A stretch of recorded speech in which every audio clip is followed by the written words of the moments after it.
What could be more fun and more adventurous than a late-night rendezvous with one of your mom's favorites? Picking beans off your friends like monkeys pick lice off of each other. Scout's Honor by Abby is an amazing story to read. It is the perfect size for something just a little fun, with several lessons to be learned by the reader. The competition among the three of them, along with the competition against Mother Nature, gives the book a smidge of humor, even though the characters were not finding it humorous to themselves. The narrator, Max and Horace, all seem to have conflict with each other and the environment. It seems they also have conflict with each of themselves.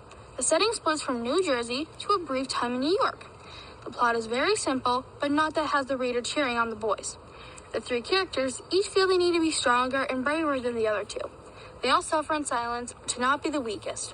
One has a very sore foot, one has to carry a bulky mattress, and one brought canned beans but no can opener.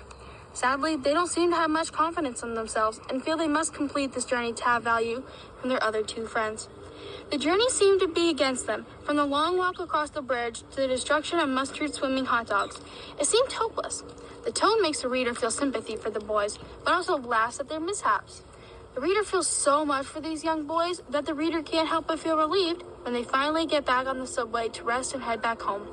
The most interesting event is when the two decide to use the third mom's favorite blanket to cover themselves in the rain. It sadly falls off twice, but of course, the reader can imagine what a muddy mess he will be dragging back home to his mom. The funniest part is when they all have to pick beans off each other like the monkeys do for lice. The more times the young reader will read this story, the more it seems they can relate to what each of the three main characters are feeling.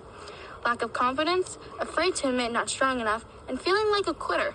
Hopefully the theme the author is creating is what they will one day look back and realize how strong they already were to even attempt this adventure by themselves.